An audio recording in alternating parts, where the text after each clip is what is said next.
The 12th session of the Senate in the third regular session of the 16th Congress is hereby called to order. Senator Aquilino Coco L. Pimentel III will lead the chamber in prayer.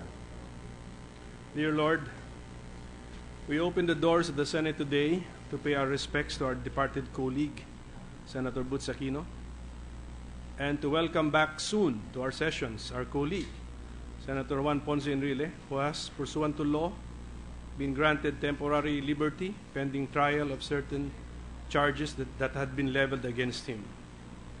We thank you, O Lord, for the selfless acts to advance the cause of freedom and democracy that Senator Butz Aquino showed our people during the parlous years of martial rule. Without question, O Lord, those courageous acts of Senator Butz Aquino fired the consciousness of millions of our countrymen and women to rally behind the move that eventually restored freedom and democracy to our country. More to the point, dear Lord, we thank you that the rule of law that now prevails in this our beloved land is tempered by humanitarian concerns. For if this country were obsessed only with the strict application of the law, without any reference to humanity's need for compassion, then how could we retain our so-called reputation as a Christian country? Hence, we beg you, dear Lord, to bless your lawmakers today as we meet to tackle the Senate's agenda, and hopefully for always, so that we would continue to be the people's servants, but God's first. Amen. Amen.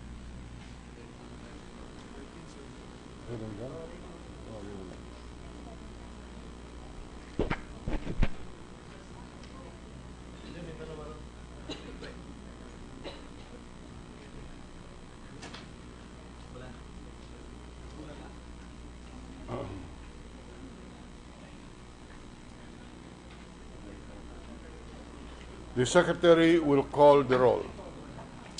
Roll call of members. The Honorable Senators Angara, Aquino, Binay, Cayetano Alan Peter Compañero S., Cayetano Pia S., Defensor Santiago, Ejercito, Enrile, Escudero, Estrada, Gingona, Hunasan, Lapid, Legarda, Marcos, Usmeña, Pimentel, Po, Recto, Revilla, Soto, Trillanes, Villar, Senate President Trilon.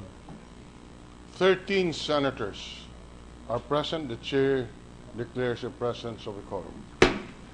Majority Leader. Good afternoon, Mr. President.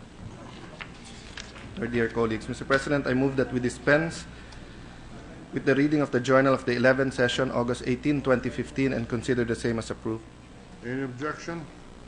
The reading of the Journal of Session number 11, Tuesday, August 18, 2015 is hereby dispensed with, and the same is hereby approved. Mr. President, I move that we proceed with the reference of business. The Secretary will read the reference of business. Message from the House of Representatives. Letter from the House of Representatives informing the Senate that on 12 August 2015, it designated Representatives Montejo, Nava III, Defensor Jr., Nava, and Cayetano as conferees to the Bicameral Conference Committee on the disagreeing provisions of House number 5217 entitled An Act Governing the Accreditation of Microenterprise Development Institutions, and Senate number 2752 entitled An Act Strengthening Non-Government Organizations Engaged in Microfinance Activities for the Poor. To the Committee on Rules. Bill on first reading, Senate number 2901, entitled An Act Providing for a Cost of Living Allowance, COLA, for all employees in the government sector and for other related purposes, Senator Trillanes IV. Civil Service, Government Organization, Professional Regulation, Finance. Resolution, PS Resolution number 1508, directing the appropriate Senate committees to conduct an inquiry in aid of legislation on the enforcement of transportation-related regulatory programs and policies of new Internet application-based transportation system in the Philippines by Senator Paulo Benigno Bamakino IV. Public Services. Communication, letter from the Office of the President of the Philippines transmitting to the Senate a certified copy of Proclamation 1091 dated August 7, 2015, entitled Declaring October 2015 to October 2016 as the centennial year of the Senate of the Philippines. to the Committees on Education, Arts and Culture, Civil Service, Government Organization, Professional Regulation. Additional reference to business. Letter from the House of Representatives informing the Senate that on 28 July 2015, it adopted House Concurrent Resolution number 13 entitled Concurrent Resolution providing for the legislative calendar for the third regular session of the 16th Congress of the Philippines, in which it requests the concurrence of the Senate. To the archives. Letter from the House of Representatives informing the Senate that on 4 August 2015, it ratified the Conference Committee report on the disagreeing provisions of House number 4591 entitled An Act Providing for a Comprehensive and Unified Student Financial Assistance System for Higher and Technical Education, thereby rationalizing access thereto and appropriating funds therefore, and Senate number 2679 entitled An Act Providing for a Comprehensive and Unified Student Financial Assistance System for Tertiary Education, UNIFAST, thereby rationalizing access thereto, appropriating funds therefore, and for other purposes. To the archives. Bills on first reading, Senate number 2002, an act to expedite and streamline the application process for securing building permits and certificates of occupancy, amending for the purpose certain provisions of Republic Act number 6541, otherwise known as the National Building Code of the Philippines, Senator Trillanes IV. Public Works. Senate number 2903, an act providing for Rural Employment Assistance Program and appropriating funds therefore, by Senator Paulo Benigno Bamaquino IV. Committee on Social Justice, Welfare, Rural Development, Local Government, and Finance. Senate number 2904, an act increasing penalties for persons found guilty of illegal practice of medicine, amending for the purpose Republic Act number 2382, otherwise known as the Medical Act of 1991, by Senator Defensor Santiago. Civil Service, Government Organization, Professional and Professional Regulation, Health and Demography. Senate number 2905, an act prohibiting the production, importation, or sale of caffeinated malt beverages, Senator Defensor Santiago. Committees on Health and Demography, Trade and Commerce, and Entrepreneurship. Resolution, PS Resolution number 1511, urging the proper Senate committee to conduct an inquiry in aid of legislation concerning the delay in construction of MRT 7 due to change in location of the proposed common station by Senator Joseph Victoria Herceto. Public Services. Communications, letters from Bangko Sentral ng Pilipinas transmitting to the Senate copies of the following certified and authenticated BSP issuances in compliance with Section 15A of Republic Act number 7653, the New Central Bank Act, circular letters, letter number CL 2015-44 and 45 dated 18 June 2015 and 20 July 2015, and memorandum number M 2015-26 dated 16 July 2015. Committee on Banks, Financial Institutions, and Currencies. Finished? The Majority Leader. Mr. President, a minute suspension, please. Suspended for 1 minute.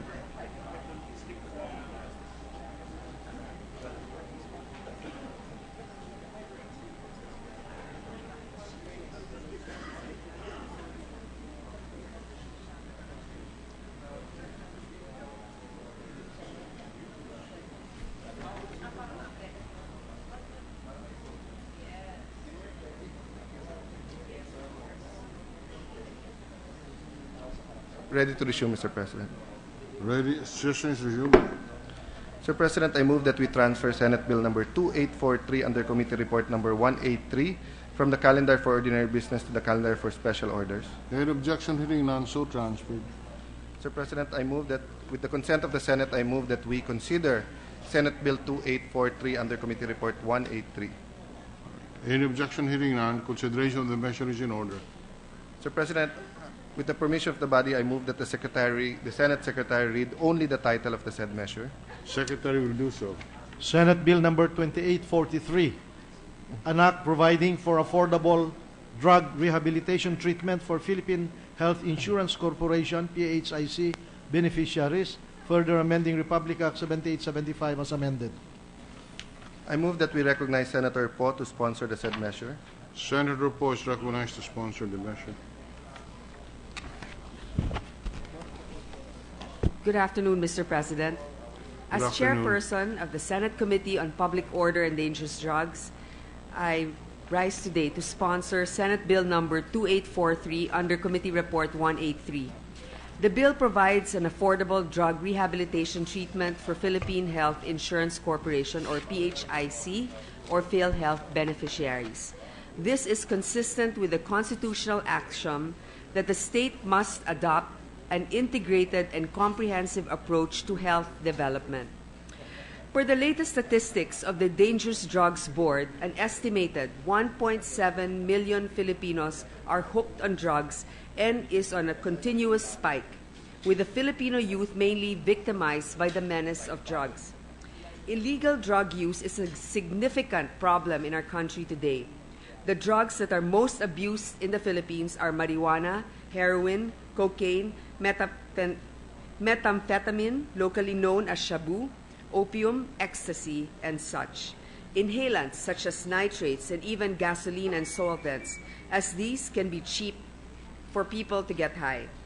The problem of drug addiction is aggravated by the increasing new sets of designer drugs, more dangerous drugs, and more vile. In effects and in costs, they are called by many names like Superman, Fly High, Party, and other variations of ecstasy like 3 or 4 methyl shabu compound and the date rape drug or club drug called gamma hydroxyl butyric acid, GHB, which is a liquid ecstasy mixed with alcohol beverages given to unsuspecting high school and college students. The cost of drug addiction is high, and it is equated in the high incidence of crime. It also involves, number one, a great deal of domestic violence, which is associated with drugs. The economy suffers because drug users become unproductive and less productive and unable to work with focus completely. The development of a criminal syndicate and the crime underworld marketing illegal substances. Drug addiction destroys communities, and it can lead to a situation where citizens are afraid to leave their homes because of fear. And the government needs to spend large appropriations to solve drug problems. There are a number of other repercussions, and these are the rationale for considering the legislation at hand. Senate Bill 2843 as a substitute bill has the following features. Number one, it incorporates the definition of drug dependent in the PhilHealth law. Accordingly, drug dependent is, as defined under RA 9165, the Comprehensive Dangerous Drugs Act of 2002, a person exhibiting a cluster of psychological, behavioral, and cognitive phenomena of variable intensity in which the use of psychoactive drug takes on a high priority, thereby involving, among others, a strong desire or a sense of compulsion to take the substance and the difficulties in controlling substance-taking behavior in terms of its onset, termination, or levels of use. Number two, affordable rehabilitation treatment of drug dependence is integrated as one of the benefit packages that may be elected or an option by a PhilHealth member. At present, drug dependency treatment is among those excluded from the benefit package of PhilHealth. I expect that when passed as a law, PhilHealth will embark on a health technology assessment which will provide affordable drug rehabilitation to arrest the increasing incidence of drug abuse and dependency. Mr. President, one of the main advocates against drugs, Senator Tito Sota, and I believe that it is not just the enforcement of the law against drug users and drug pushers, but the rehabilitation of the users that will actually help the young of today who are dependent on drugs. We need to have these drug rehabilitation centers provided for by our PhilHealth programs and benefits. This is a measure too for the reformation of possible human potential. May karapatan ang mga tao na magbagong buhay at bigyan kalinga ng ating pamahalaan. Bigyan sila ng pangalawa o pangatlong pagkakataon. Maraming pamilya ang dumanas ng hirap dahil sa droga, pero lagi tayong umaasa sa kanilang rehabilitasyon at paggaling. Dapat natin sila bigyan ng tsansa sa buhay. Maraming salamat po, Mr. President. Thank you, Senator Po. The Majority Leader. Mr. President, I move that we recognize Senator Soto to co-sponsor to deliver his co-sponsorship speech. The acting minority leader is recognized to co-sponsor the measure.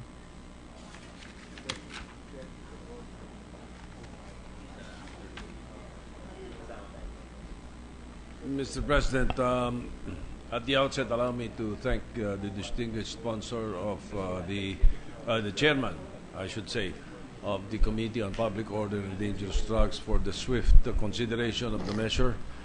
And I move that my privilege or my co-sponsorship speech be included into the records, and I would not, I need not read the contents at this point, Mr. President, because the distinguished sponsor has covered mostly all of the matters that are necessary for our colleagues to support the passage of Senate Bill 2843 under Committee Report 183. So moved, Mr. President. The Secretary is directed to insert into the record of today's session the sponsorship speech of the principal author of this measure, Senator Vicente Soto, on Senate Bill number 2843. Thank you, Mr. President. Mr. President, I move that we suspend consideration of Senate Bill 2843 under Committee Report number 183. So suspended. Mr. President, with the consent of the Senate, I move that we recognize Senator Legarda to speak on a matter of public interest. Senator Lauren Legarda is recognized May I also, on a question of public privilege. Before that, Mr. President, may we just also welcome the guest of Senator Legarda, Director Civilio David, National Water Resource Board, Augusto Cruz, Barangay Chairman of San Agustin, Concepcion, Tarlac, and Ariel Santos, Barangay Chairman of Culatingan, Concepcion, Tarlac, Mr. President. Thank you, Mr. President. This is actually a lengthy speech, but I would just like to convey certain salient portions and request that the whole speech be reflected in the journal today. I opted to speak today, which is International World Humanitarian Day, Mr. President, and celebrate and commend all humanitarians in our midst and humanitarians in the world.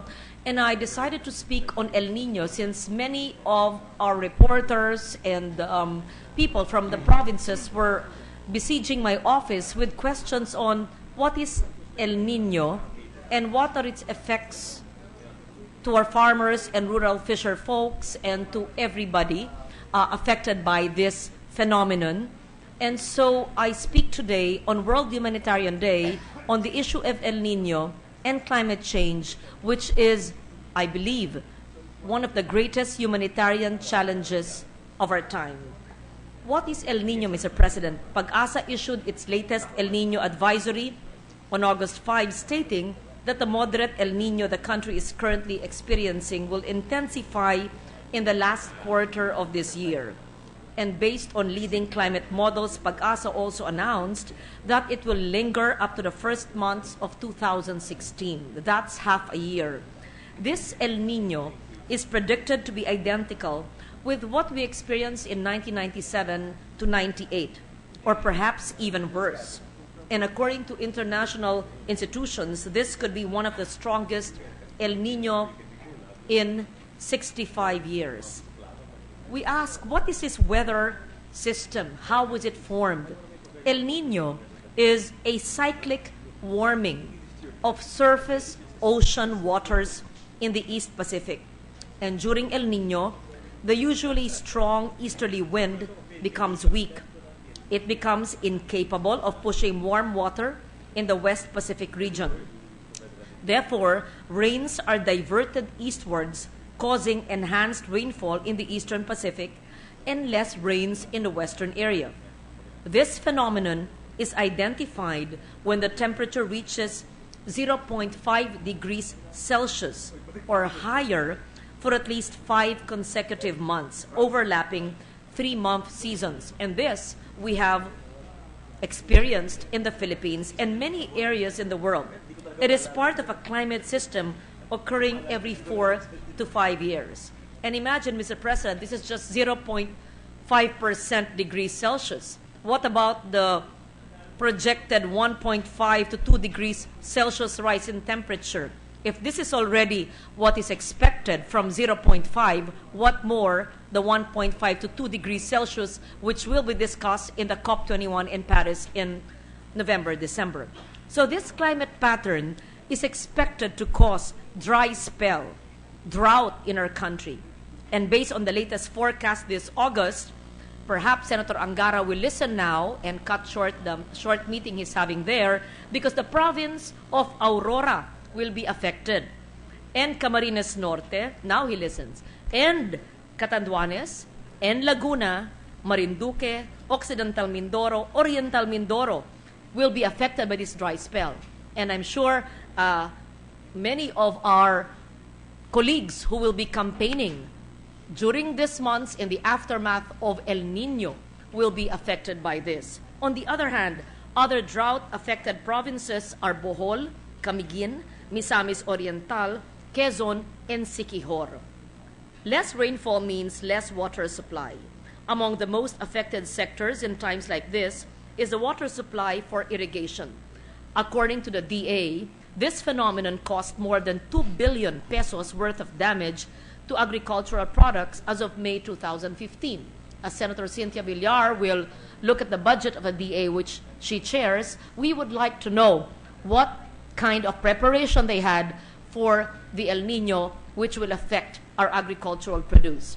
In Metro Manila, how will it affect all of us?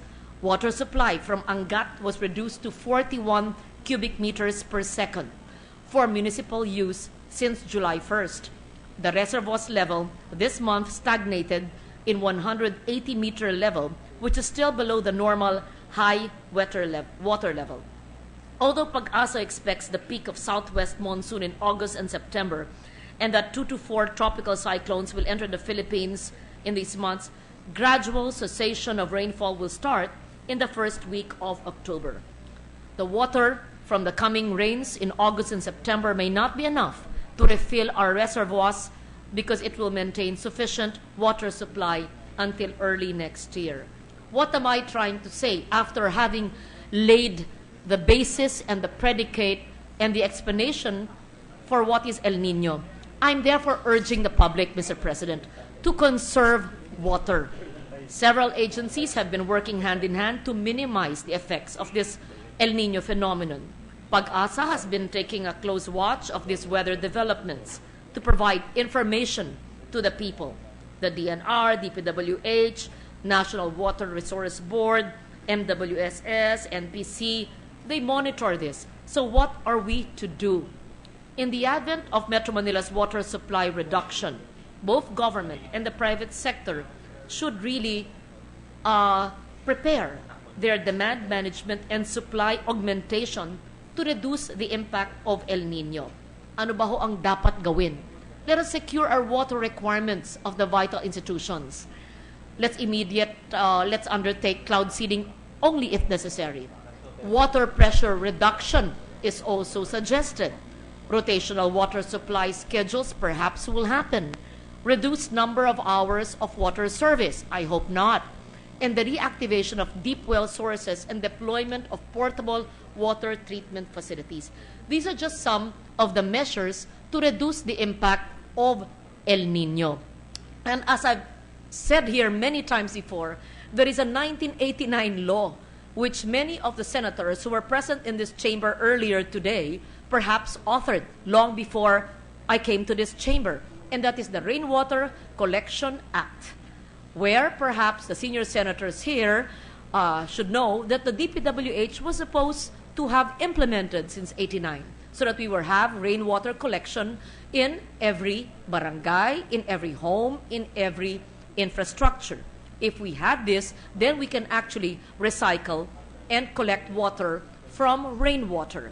And there are other things which farmers can do. Farmers were engaged in alternative measures, including modified cropping patterns, the planting of short gestating rice varieties, maximizing the utilization of effective rainfall, the provision of water pumps, which DA should have done, the strict implementation of the proper water management and water savings technology, the reduction of water loss through canal lining and irrigation canals maintenance, and water recycling. These are some of the things which are not new, which NIA should have done all these years, which I, as senator, and I'm sure many of you will ask NIA, the DA, during their budget season, because this is not a new phenomenon. As I said, 97 this happened, and previous years, if not decades. So what am I saying? We may not be able to stop El Niño because it is brought about by climate change. Yan pong letrato yan ay sa Iloilo, Mr. President. Yan po ay sa Iloilo. I think that was the campaign of 2010, if I'm not mistaken. Tinapo nyo, tigang na tigang ang lupa. Nangyari nung 2010, wala pang El Niño ng panahon yun. Oh, I think it was an El Niño year, 2010. I'm not sure of this. But see how the El Niño hit our farmlands. So, I already mentioned how we can practice water gathering and storing rainwater for daily chores using perhaps a water dipper. Magtabo-tabo na lang. Ako po, hindi na gumagamit ng shower, tabo na lang ang aking ginagamit para hindi sayang. Gathering and storing rainwater, gaya ng sinabi ko, para may rainwater collection using a tabo or water dipper instead of showering when bathing. And turning off faucets properly so there are no leakages and there are no pipes. And perhaps we can look at our monthly water bills at kung biglang tumaas na wala nang pong dahilan, ay ibig sabihin may mga tumutulo na kailangan paggawa kaagad. And this has happened in my home. I monitor it, and when there is a 500 or 1,000 pesos spike in the price and there's no additional people who use the water, there's a problem. And true enough, there is a leaking pipe, or perhaps we're not able to close our faucets properly. These are simple measures that if every household in the 100 million population would do, we can actually conserve on the use of water. And so there are many more things I'd like to say here, but I would just like to stress the need for climate action. The changes in temperature, rainfall, sea level would be disastrous to the agriculture sector. Look at that. All because of El Niño.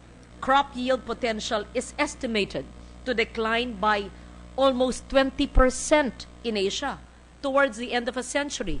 Rice yield in the Philippines, Mr. President, will decline by 75% if we don't do any interventions due to climate change. Imagine, 75%.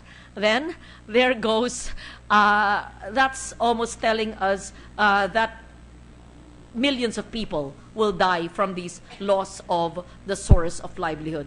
So our country's agricultural adaptation program must ensure more investments in agri-research and infrastructure, improved water governance, magtipid sa tubig, and land use policies, better forecasting tools, this is for DOST, and early warning systems, and perhaps a strengthened extension system that will assist farmers to achieve economic diversification and access to credit to make significant improvements in our food security. And so, I have just proven, Mr. President, that indeed climate change is a gut issue, and we need to act now if we want to ensure food security today and in the future. I thank you all, Mr. President, for giving me this opportunity to share my knowledge on El Niño and climate change on International Humanitarian Day. Thank you, Mr. President. Thank you, Senator Legarda. Just one question from the chair.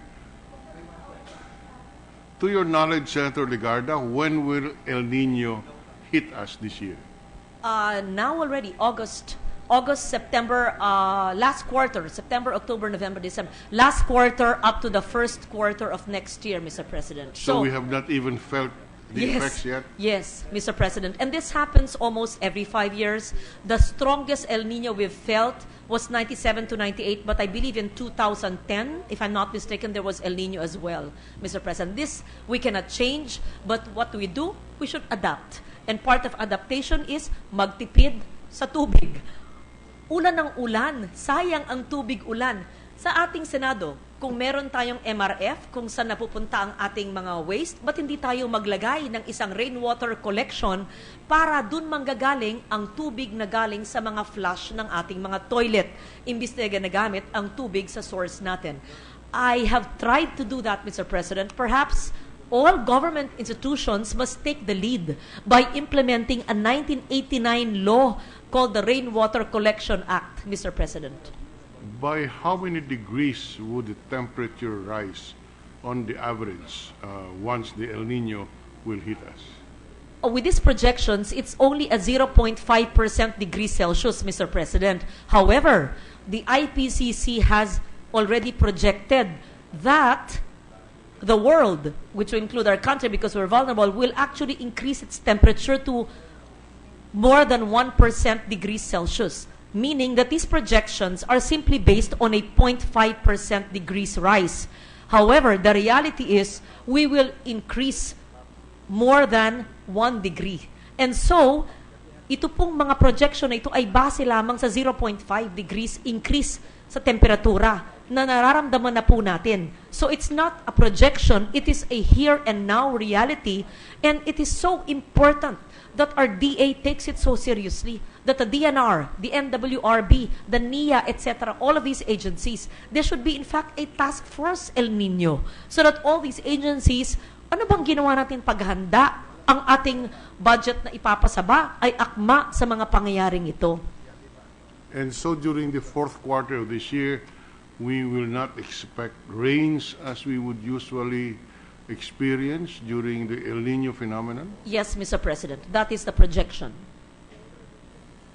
So our farms will be deprived of water, the dams will not be Yes, Mr. sufficient. President.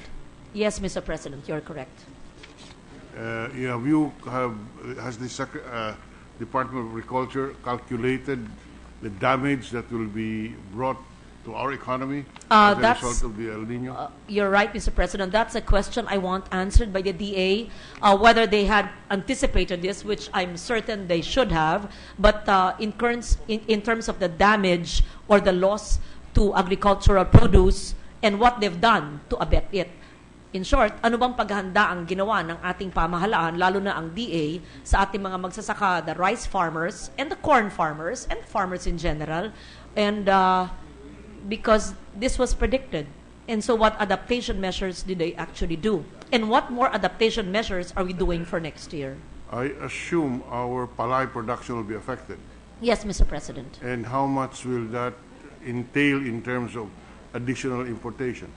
That's what I need to find out from the Department of Agriculture and the National Food Authority on their rice importation. I may not have the figures now, Mr. President, but the impact on our rice importation is, but perhaps we should not only focus on rice, because our corn farmers also in the north, in the Cagayan Valley, Isabela, will also be affected, and all farmers, regardless of produce, including rice, of course, will be affected. Those are figures I still need to ask the Department of Agriculture. So I'm sounding the alarm bell, Mr. President, because even the media have asked me, Ma'am, you've released statements on El Nino. Can you kindly clarify for us what is the impact, so that we see the impact that it is actually a gut issue? It goes to prove, Mr. President, that climate change is here now. We should prepare for it. We should face up to the reality, and we should skew our budget to favor the sectors that will be affected by this El Nino phenomenon. Thank you very much, Senator Thank you. Legarda, for spreading to the record the possible consequences of this phenomenon, which happens every 5 years. Yes, Mr. President. Thank you very much. Thank you, Mr. President. Thank you, Mr. President. Mr. President, I move that we refer the speech to the Committee on Climate Change. Yes. Was that also the subject of the conference on the side that Senator Legarda complained of? Partly, Mr. President, but the resilient senator has our ears when she talks about the climate and about El Nino. All right. Any objection? Hearing none, so referred. Sir President, I move that we proceed with the second additional reference of business. Second additional reference of business is in order. The Secretary will read the second additional reference of business. Bills on first reading. Senate number 2906 entitled An Act Mandating the Provision of Emergency Relief and Protection for Children during a Disaster, Calamity, and Other Emergency Situations by Senator Ramon Bong Revilla Jr. Women, children, family relations, and gender equality, social justice, welfare, and rural development. Senate number 2907, an act requiring a vehicle proceeding upon a highway at a speed less than the normal speed of traffic to drive in the right-hand lane for traffic or as close as practicable to the right-hand edge or curb, Senator Defensor Santiago. Public Services and Finance. Senate number 2908, an act to provide for the public disclosure of prices for hospital and ambulatory surgical center procedures and drugs, Senator Defensor Santiago. Health and Demography, Finance. Committee report number 203, prepared and submitted jointly by the Committees on Trade, Commerce, and Entrepreneurship, Banks, Financial Institutions, and Currencies, and Ways and Means on Senate number 2909 with Senator Paulo Benigno Bamaquino IV as author thereof, entitled An Act Providing for the Creation and Organization of Credit Surety Fund Cooperatives to manage and administer credit surety funds to enhance the accessibility of micro, small, and medium entrepreneurs, cooperatives, and non-government organizations to the credit facility of banks and for other purposes, recommending its approval in substitution of Senate number 2218, sponsor Senator Paulo Benigno Bam Aquino IV. Calendar for ordinary business. Majority Leader. With the permission of the body, I move that we transfer Senate Bill 2909 under Committee Report number 203 from the calendar for ordinary business to the calendar for special orders. Any objection? Hearing none, the measure is so transferred to the calendar of special orders. With the consent of the Senate, I move that we consider Senate Bill 2909 under Committee Report 203. Any objection? Hearing none. Granted. With the permission of the body, I move that the Secretary read only the title of the said measure. Secretary will do so. Senate number 2909, an act providing for the creation and organization of credit surety fund cooperatives to manage and administer credit surety funds to enhance the accessibility of micro, small, and medium entrepreneurs, cooperatives, and non-government organizations to the credit facility of banks and for other purposes. To sponsor the measure, Mr. President, to sponsor the said measure, I move that we recognize Senator Bam Aquino. Senator Bam Aquino is recognized to sponsor the measure. Good afternoon, Mr. President, distinguished colleagues, mga kaibigan, mga kababayan, magandang hapon po sa ating lahat. I am honored to address you today to once again seek for much needed and well-deserved legislative support for the micro, small, and medium entrepreneurs of our country as I sponsor Senate Bill number 2909 under Committee Report number 203 entitled An Act Providing for the Creation and Organization of Credit Surety Fund Cooperatives to manage and administer credit surety funds to enhance the accessibility of micro, small, and medium entrepreneurs, cooperatives, and non-government organizations to the credit facility of banks, otherwise known as the Credit Surety Fund Cooperative Act of 2015. Mr. President, let me begin this speech with some visualization exercises. Together, let's imagine the around 700,000 micro-enterprises in our country, our sari-sari store nanays, our karinderya owners, our craftsmen, our fisher folk, and our farmers in the countryside. Imagine that they're given the right support to graduate to becoming small enterprises, where there they will be able to hire up to 99 employees. Your sari-sari store nanays now own mini groceries. Karinderyas grow into restaurants. Craftsmen sell directly to clients by bulk, and the fisher folk and farmers now directly supply institutional clients regularly. Now let's imagine these small enterprises are given the opportunity to grow into medium enterprises, where they will be able to hire up to 199 employees. That mini grocery in Caloocan now establishes more branches. The small restaurant in Iloilo now opens up for franchising. And the craftsmen in Laguna, the fisher folk in Samar, and the farmers in Nueva Ecija enhance production and now export their products. Imagine how many jobs will be created for the close to 9 million jobless Filipino adults. Isn't that a wonderful picture of prosperity in our beloved country? For all of us working to enrich the Philippines and uplift the lives of our countrymen, this vision is a dream. A dream and a purpose shared by my uncle, former Senator Butch Aquino, who passed away 2 days ago. Until his last days, he worked tirelessly in the cooperative sector, trying to help these organizations enhance their services, upgrade their products, and provide more credit to uplift the lives of struggling Filipinos. Today, Mr. President and esteemed colleagues, I dedicate this bill to the memory of Tito Butch and his family who is behind us, and of course to the good work of the various groups and cooperatives in the country. Ladies and gentlemen, we have the opportunity to take the next step in our quest to embolden our countrymen with resources and opportunities through the Credit Surety Fund Cooperative Act. These days, our competitive banking sector assists medium-scale enterprises by issuing them loans that help them grow into large-scale operations, even allowing them to become exporters and beyond. On the other hand, our microfinance institutions cater to our micro-entrepreneurs. The Credit Surety Fund Cooperative Act gives small enterprises with loan requirements that range from 500,000 to 5 million pesos access to loans through funds provided by established banking institutions, filling that space between micro and large, the so-called missing middle.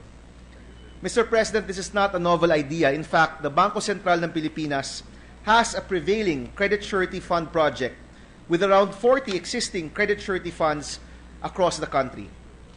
According to Deputy Governor Gunigundo, 548 cooperatives are now involved in BSP's CSF project, with over 14,000 Filipinos benefiting from this current program.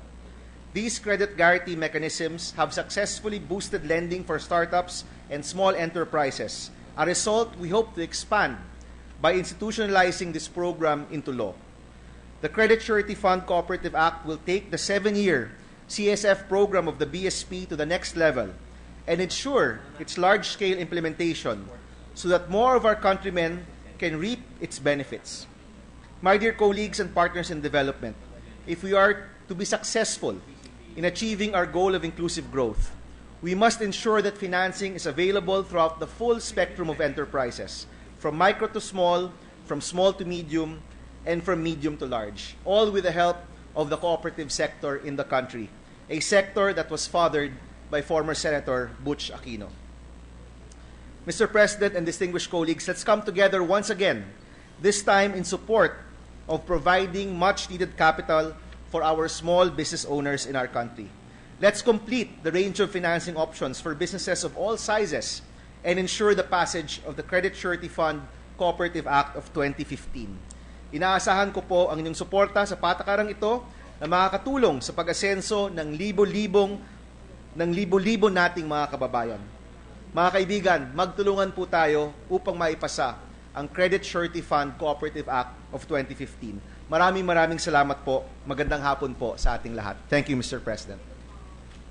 Thank you, Senator Aquino. Majority Leader. Mr. President, I move that we suspend consideration of Senate Bill number 2909 under Committee Report 203. Any objection? Hearing none. Consideration of Senate Bill 2909 under Committee Report 203 is hereby suspended. Mr. President, with the consent of the Senate, I move that we resume consideration of Senate Bill 2898 under Committee Report number 202. This is the bill on national athletes, coaches, and trainers' benefits and incentives, Mr. President. Before we do that, let us acknowledge for the record the presence of Mrs. Popsy Aquino and the rest of her family. Welcome to the Senate, Mrs. Aquino. Yes, any objection? Hearing none, consideration of Senate Bill 2898 is in order. Mr. President, the parliamentary status is that the sponsor has delivered his sponsorship speech last August 12. I thus move that we open the period of interpellation. Period for interpellation is in order. Mr. President, I move that we recognize the sponsor, Senator Angara. Senator Angara is recognized. Mr. President, There are no senators who wishes to interpolate or ask clarificatory questions at this point in time. I move that we close the period for interpolation. Period for interpolation is terminated. Sir President, I move that we open the period for committee amendments. Period for committee amendments is in order. No committee amendments, Mr. President, Mr. Majority Leader. There are no committee amendments, so I move that we close the period for committee amendments. Period for committee amendments is hereby terminated. Sir President, there are also no senators who have indicated their desire to propose individual amendments, so I move that we close the period for debate and amendment. Before we do that, may the chair may we spread into the record the source of the funding for this benefit to our athletes? Mr. President, the source is in Section 11. This is from the net cash income of PAGCOR, which is remitted directly as a special account to the National Sports Development Fund, or NSDF, of the Philippine Sports Commission. For the information of the body, Mr. President, PAGCOR, my office, and the Philippine Sports Commission had a TWG where these benefits were discussed, and they are amenable to the raise in the cash incentives, but they expressed objections to certain proposals of the PSC, including pensions for our athletes. So we didn't include that in the bill, Mr. President. Is there a specific amount that will be placed in the National Sports Development Fund from PAGCOR, or as the need arises, or is this funded as the need arises? It shall be funded as the need arises, Mr. President. All right. The period for we know again the status of the measure, Mr. Majority Leader. May we know the status? Is there a pending motion to terminate the period for individual amendments? I move that we terminate the period for individual amendments. So terminated. Sir President, I move that we approve on second reading Senate Bill 2898 under Committee Report number 202. Any objection? Hearing none, Senate Bill 2898 is approved on second reading. Sir President, with the consent... Sorry, Mr. President. I move that we suspend consideration of Senate Bill 2898 under Committee Report 202. So suspended. With the consent of the Senate, I move that we resume consideration of Senate Bill 2890 under Committee Report 199. This is the bill on expanding the benefits and privileges of persons with disabilities. Consideration of the measure is in order. Sir President, the parliamentary status is that the sponsor had delivered his sponsorship speech last August 5. I thus move that we open the period of interpellation. Period for interpellation is in order. I move that we recognize the sponsor, Senator Angara. Senator Angara is recognized. Thank you, Mr. President, Mr. Majority Leader. Sir President, may we recognize the Minority Leader, Senator Minority Soto. Leader is recognized. Thank you, Mr. President. Will the distinguished gentleman yield to some questions from this representation, Mr. It President? would be an honor, Mr. President, to take questions from the distinguished Minority Leader. Thank you, Mr. President. First of all, let me thank the sponsor, Senator Sani Angara, for further enhancing the provisions of the Magna Carta for persons with disability through the bill. I would fervently support any measure that would provide additional benefits for persons with disability. I only have a few clarifications, particularly on sections 1 and 2 of the bill, which seeks to amend Section 32 of Republic Act 7277 as amended, otherwise known as the Magna Carta for Persons with Disability, and Section 32B of RA 8424, or the National Internal Revenue Code of 1997, respectively. So, my first question, Mr. President, is on Section 32. May I know the reason for deleting the phrase "from all establishments"? Does the deletion suggest that the enumeration mentioned in Section 32A lodging establishments, restaurants, recreation centers, theaters, cinema houses, concert halls, circuses, carnivals, and other similar places of culture, leisure, and amusement, to name a few, is exclusive. Is it exclusive, Mr. President? Thank you, Mr. President, for the question, distinguished Minority Leader. It is, to the second question, it is an exclusive listing. And to the first question, regarding the deletion of the phrase "from all establishments," it was a purely linguistic amendment, Mr. President, because the succeeding enumeration specifies which establishments would be granting the discounts, Mr. President. Well, the way it appears to this representation, Mr. President, the phrase "such as" before the enumeration might be interpreted as non-exclusive. If you want, let us consider "such as" but not limited to, perhaps, if that will be acceptable to the gentleman. That would be... Yes. That was actually pointed out also by the Senate President. So it seems you share the same set of eagle eyes, distinguished Minority Leader. So that would be a motion which is welcome at the proper time. I'm glad you mentioned we share the same eagle eyes and not age. Thank you. May I move on now? May we know if the enumeration mentioned in Section 32 on discounts and tax exemptions exclusive also, Mr. President? Yes, yes, it is an exclusive listing, Mr. President. All right. Thank you. Now, one final point. Section 2. I understand this is an amendment to Section 35B of Republic Act 8424. That's correct, Mr. President. Provided for a qualification that a disabled person must be, quote, living with the taxpayer before he or she could be treated as dependent for tax purposes. Such qualification is not found in the original law, as it is only stated, I quote, "or if such dependent, regardless of age, is incapable of self-support because of mental or physical defect," end of quote. So may we know the reason for adding such a qualification? Would the sponsor consider reviewing that particular phrase? Because there may be cases where taxpayers are not living with the dependent person with disability, like OFWs or working in a different location. I just want to clarify, Mr. President, does the good distinguished Minority Leader wish to expand the coverage of the provision by removing the requirement of living with the taxpayer? Yes, Mr. President. May I find out from you if that is possible, or if you agree?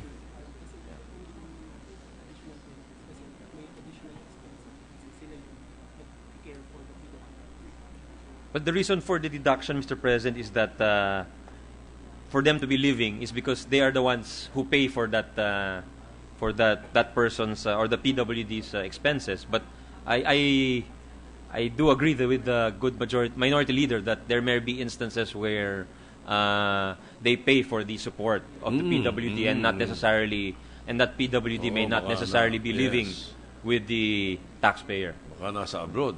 I think the difficulties, Mr. President, would be perhaps in the administrative, in verifying such instances.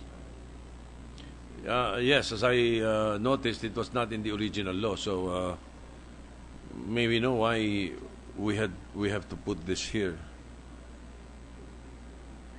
I understand you said. Wala yung living sa original law. Oh. Ano? Saan mo nakita? Sa journal? Select nyo? Ano? Mr. President, under Section 35 of the NIRC, 35B, in the... Does not have to be living. Does not have to be living. they're still required to be living, Mr. President. That is the simple answer, even under existing law. Under Yes. existing law? Oh. Well, To clarify the point, Mr. President, if I may read the section of Section 35B, fourth paragraph. For purposes of this subsection, a dependent means a legitimate, illegitimate, or legally adopted child, chiefly dependent upon and living with the taxpayer if such dependent is not more than 21 years of age. if the dependent is not more than 21 years of age, unmarried and not gainfully employed. Dinilit yan eh. Yeah. But below 21. Di ba? Yeah. Okay lang if it's below 21, they have to be living with the taxpayer. Di ba?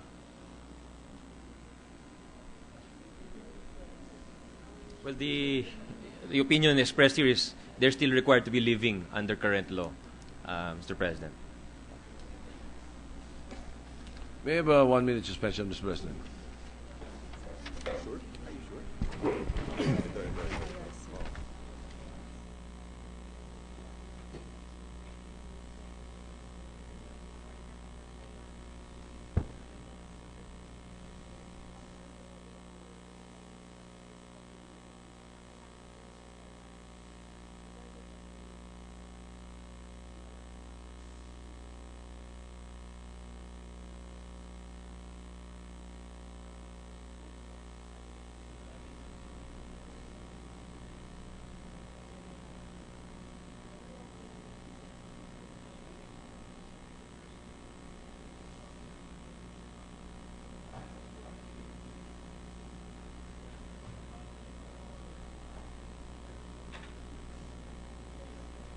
My Supreme Court decision ito, basically saying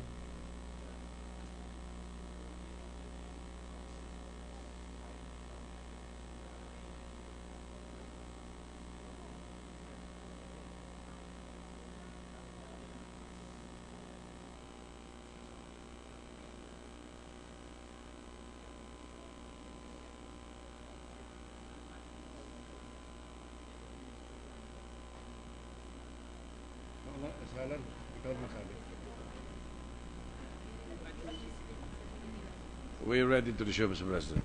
Session is resumed. Thank you, Mr. President. During the break, the distinguished sponsor and I discussed the possibility of proposing my amendment during the period of amendments or individual amendments, and I will present to him a rationale of the reason why the rationale for why I am asking that this be deleted and expand the coverage, Mr. President. Thank you. With that, Mr. President, I terminate my interpellation. I verify the statements of the Minority Leader regarding conferring about a possible amendment, Mr. President.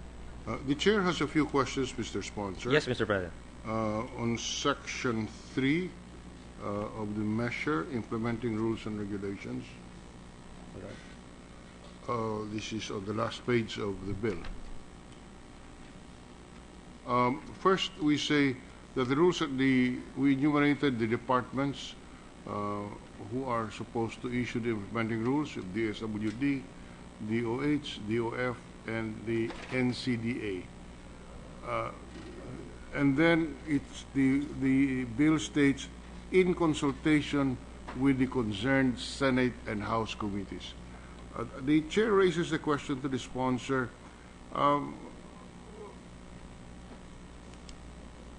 doesn't this place the House and the Senate in estoppel should they question the rules because they participated in the drafting of the rules?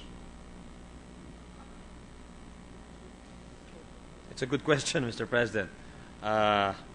If it's your opinion that we'd be better off without that phrase, then we'll... If it's not critical... I don't think it is a critical phrase, Mr. President. Yeah, so maybe we can dispense we can remove that at the proper yes. time. Because also there is a Supreme Court decision which basically abhors upon Congress having a role after the bill becomes law. Yes, post-enactment Except, interference. post-enactment intervention, except for oversight functions. So the chair is a little concerned about the inclusion of the Senate and House committees, although only in a consultative character on the drafting of the rules. Yes, Mr. President, that point is very well taken. I am aware of that decision, and I think we don't want to run afoul of any kind of jurisprudence to that effect. The other thing, Mr. Sponsor, is when you say and other agencies, organizations, and establishments who are part of the consultative process, isn't this too broad so that the agencies would have to figure out who are the agencies, organizations, and establishments who they have to consult? Again, I raised the issue of whether or not this is absolutely necessary in drafting the rules. Mr. President, perhaps a better phrase would read that we enumerate the agencies that are tasked to formulate the rules, and then you say, in consultation with stakeholders, shall promulgate the necessary rules and regulations. Well, yes, in consultation with stakeholders, maybe that's a good compromise. This representation, Mr. President, would be willing to accept language from which the Senate President prefers. I'm just pointing out phrases here which can pose problems. And may the chair know, Mr. Sponsor, who takes the lead in drafting the rules and regulations? Because, you have 1, 2, 3, 4 government agencies here. They'll start pointing at each other as to who will draft the rules.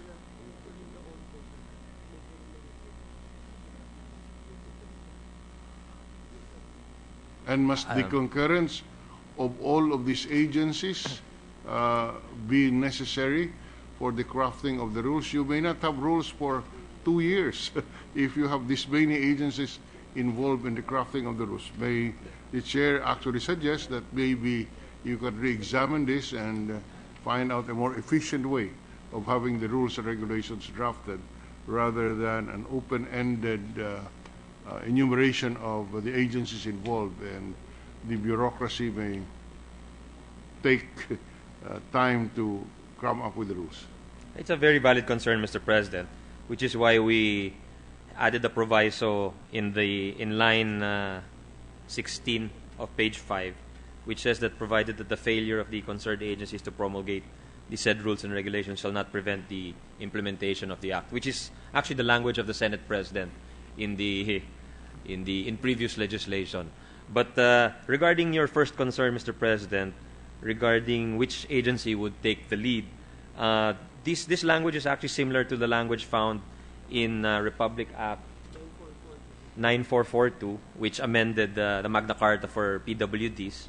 And in practice, it was the DSWD which took the lead, although it was not explicitly specified as the lead agency to formulate the agencies. But in practice, they took the lead. May I suggest to the sponsor that to review this language, DSWD being the principal agency to draft the rules with the concurrence of the Department of Health, the OF, whatever you have, so that then you pinpoint the agency that will craft the rules, and the concurrence of the other agencies will just be secured. Well, we would certainly, that's probably a good idea, Mr. President, and we could say that the Department of Social Welfare and Development, DSWD, in concurrence with the enumerated departments, shall formulate the rules. Yes, if you can consider that in the amendments, as part of the amendments. We have no more question on the point. Thank you, Mr. President. Well, I was also tasked to be the majority leader, Mr. President. So, if there are no other members who wish to interpolate this representation on this, then I move that we close the period of interpellation and debate. Period for interpellation is terminated. Committee amendment. But that will be an immediate.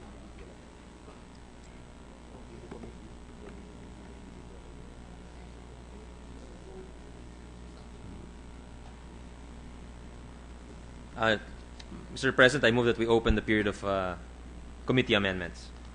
Period for committee amendments is in order. Mr. President, the first is on page 1, line 6. Hold on. Page. All right. Yes.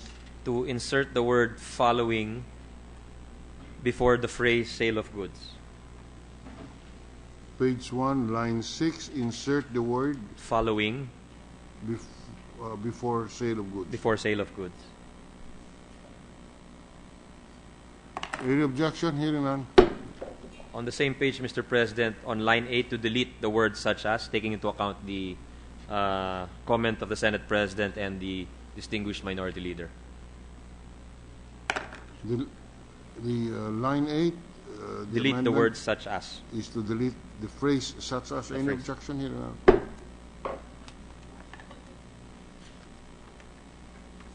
On page 5, line 6, Mr. President, page 5, line 6, Yes. after the word age, After the word age, is, yes. to insert the phrase or relationship to the taxpayer.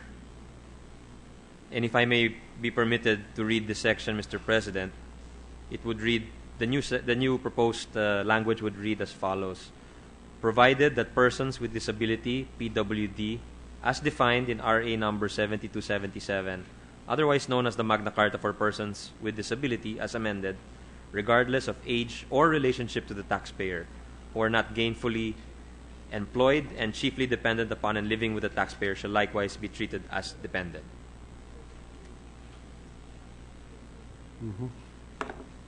Any objection? Hearing none. Yun lang. Those are the committee amendments, Mr. President. There are no other amendments. In view of that, we move that we terminate the period of committee amendments. Any objection? None. Mr. President, in view of the proposal of the distinguished minority leader and the proposals of the Senate President to provide language for individual amendments, I move that we suspend consideration of the measure until the next session day. Any objection? Hearing none. Consideration of measure is suspended. Mr. President, there being no other business to take up, I move that we adjourn session until 3 o'clock of the afternoon of Monday, August 24, 2015. Any So moved. objection? Hearing none. Session adjourned until 3 p.m. of Monday, August 24, 2015.